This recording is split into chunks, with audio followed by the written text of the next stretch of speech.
Hi, my name is Suman Hakim. Today I'm going to be an interpreter who talks in Bahasa. This guy will be talk in language, in an English language, then I'll talk in Bahasa. Right? Let's just start it. People at the back, can you hear me clearly? Orang yang di belakang dapat kamu mendengarku dengan jelas? Okay, good. Oke, baiklah. Have you Bagus. ever held a question in mind for so long that it becomes part of how you think? Apakah kamu pernah menahan pertanyaan yang begitu sangat lama, pertanyaan yang mempengaruhi pola pikir kamu, Maybe even part of who you are as a person? mungkin mempengaruhi jenis tipikal apa dari dirimu? Well, I've had a question in my mind for many, many years, and that Baiklah, saya punya beberapa pertanyaan untuk waktu yang sangat lama, beberapa tahun. Dan pertanyaan itu adalah, is how can you speed up learning? bagaimana cara kamu untuk mempercepat proses belajar? Now, this is an interesting question because if you speed up learning, you can spend less time at school. Ini adalah pertanyaan yang sangat menarik karena jika kamu mempercepat proses belajar, kamu akan menghabiskan waktu yang lebih sedikit di sekolah. And if you learn really fast, you probably wouldn't have to go to school at all. Dan ketika kalau kamu belajar sangat cepat, kamu mungkin saja tidak akan pernah pergi ke sekolah sama sekali. Now, when I was young, school was sort of okay, but ketika saya muda, sekolah itu ya baik-baik saja, tetapi I found quite often that school got in the way of learning. Saya sering menemukan beberapa proses belajar yang sangat lama. So I had this question in mind: how do you learn faster?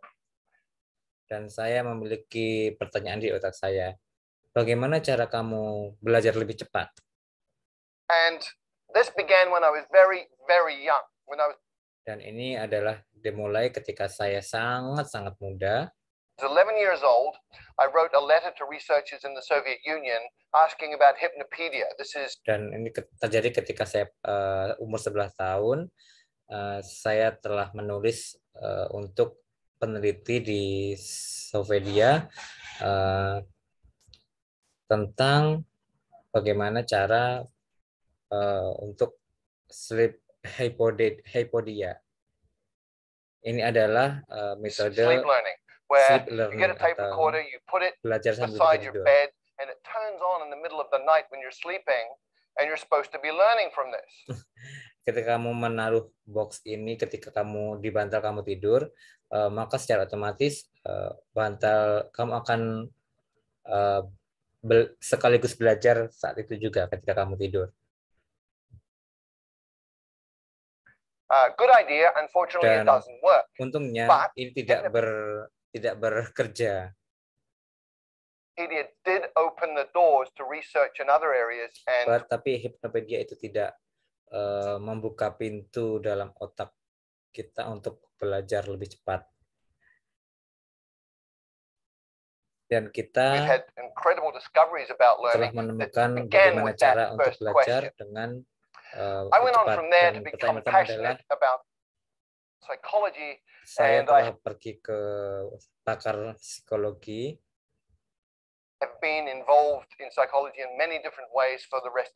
Dan saya telah terlibat ke beberapa bidang psikologi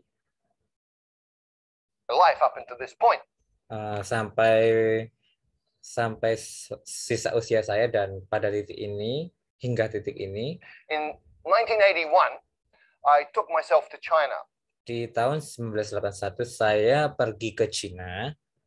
And I decided that I was going to be native level in Chinese inside 2 years. Dan saya memutuskan untuk bahwa saya akan belajar bahasa Cina menjadi pembicara Cina yang handal dalam 2 tahun. Years. Now, you need to understand that in 1981, everybody thought Chinese was really, really difficult, and that But sebagai asal kamu tahu saja, di tahun 1981 menjadi seorang pembicara bahasa Cina yang bagus adalah sangat-sangat sulit. Dan ketika orang-orang Barat a Westerner could study for 10 years or more and never really get very good at it. Dan ketika orang-orang Barat memiliki waktu 10 tahun atau lebih untuk menjadi pembicara yang handal di dalam bahasa Cina, dan mereka tidak pernah bagus dalam hal itu. And I also went in with a different idea, which was taking all of the conclusions from psychological research up to that point and applying them to the learning process. Jadi saya memiliki beberapa teori tentang psikologi itu dan menggabungkan keduanya menjadi proses belajar.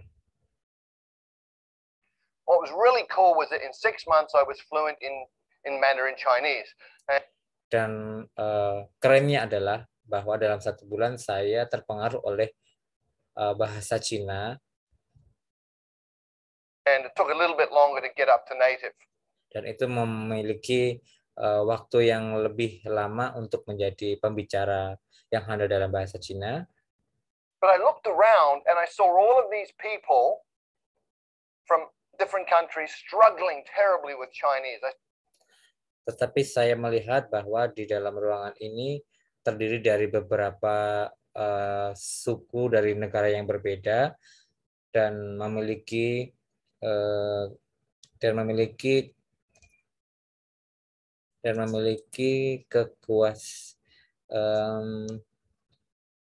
kesulitan yang sangat besar dalam berbahasa Cina. I saw Chinese people struggling terribly to learn English and other languages. And so my question got refined down to how. Dan orang Cina memiliki kesukaran dalam berbahasa Inggris. Dan kemudian pertanyaan saya merujuk pada sesuatu yang lain. How can you help a normal adult learn a new language quickly, easily, and effectively? Bagaimana cara kamu untuk mengajarkan orang dewasa berbahasa Cina secara normal dan secara cepat? Now, this is a really, really important question in today's world. Dan ini sangat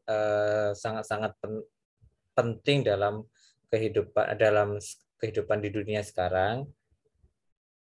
Massive challenges with environment. We have kita memiliki tantangan secara massa di dalam lingkungan kita. Kita memiliki tantangan massa dengan sosial dislokasi, dengan beberapa lokasi, dan jika kita tidak bisa berkomunikasi, tidak bisa menyelesaikan masalah ini. Jadi kita sangat perlu untuk berbicara dengan bahasa kepada sesama, dan ini menjadi sangat-sangat menarik dan penting. Tapi pertanyaan adalah bagaimana cara kita melakukannya? It's actually really easy. So itu sebenarnya sangat-sangat mudah. You look around for people who can already do it. Kamu carilah beberapa orang yang sudah melakukan hal itu.